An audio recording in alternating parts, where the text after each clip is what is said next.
I will be making a sandwich. Hi, I'm Cinderella. Today we're making a bread.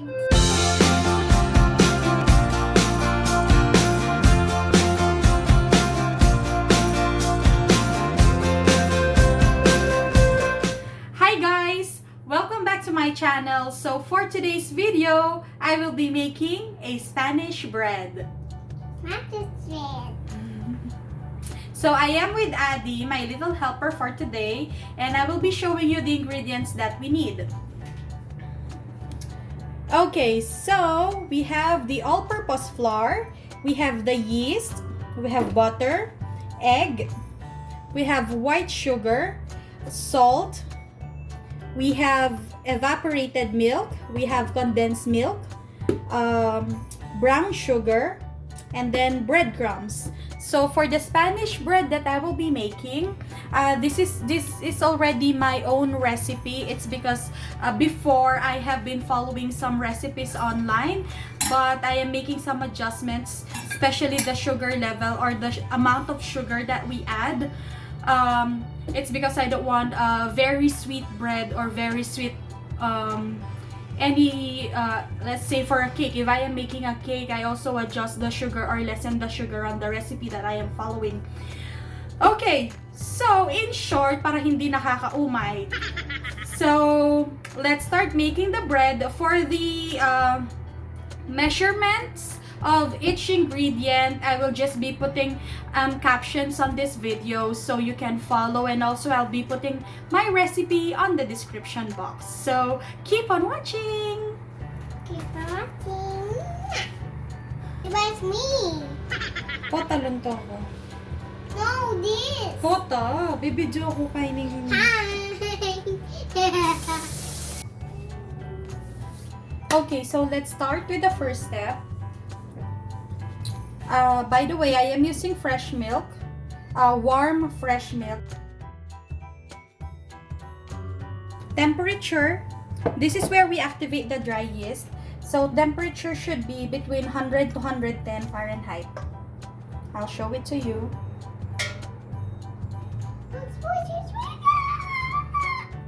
Okay, so we're good. And then we add 2 1/4 teaspoon yeast.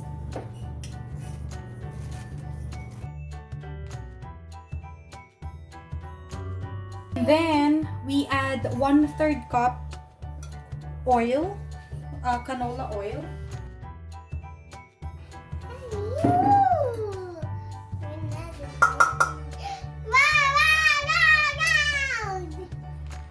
And then we add 1/4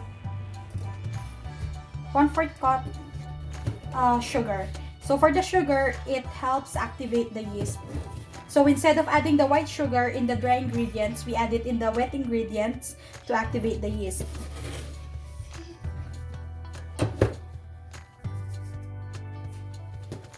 Johnny. Yes, Addy. Eating sugar. No, Addy. Cherry rice. No, Addy. I'll be right now. And then we wait for 5 to 10 minutes. So as you will know that the yeast is activated if you see bubbles popping up. So there will be formulation of bubbles. So let's wait for 5 to 10 minutes. So while waiting for the yeast to be activated, now let's measure the dry ingredients. Let's start with the flour.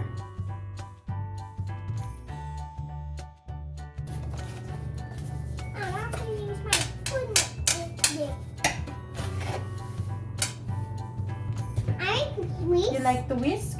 Okay, let's try. Go whisk. Be careful.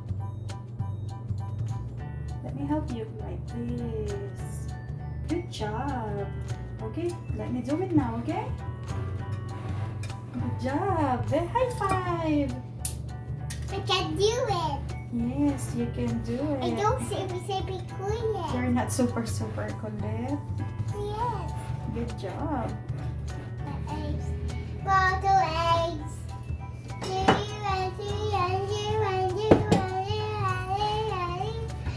Wow, so good, Daddy.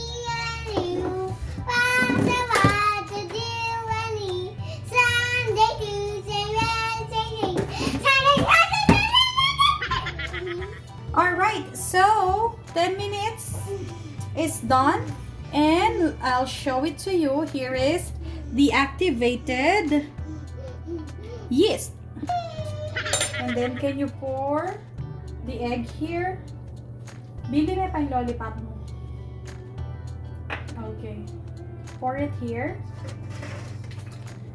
Okay, very good. Okay, now let's mix. Later. Okay, can you pour some flour? More flour. Good job.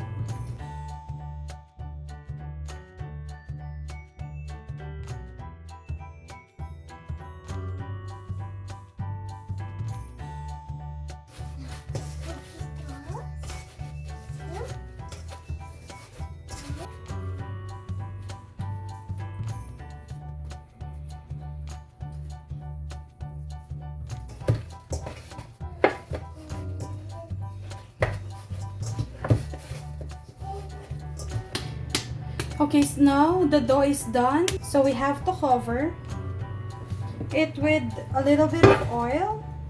Let the dough rise. Okay, let's wait for 1 hour to 1 hour and a half to let it rise. Once it has doubled its size, we can start assembling the Spanish bread. While waiting for it to rise, we'll make the filling of the Spanish bread.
Okay, so let's taste the bread. We're done. They're still hot, fresh from the oven. You wanna taste? Yes. Hot, hot, hot. Ooh, so yummy. So Yummers. yummy.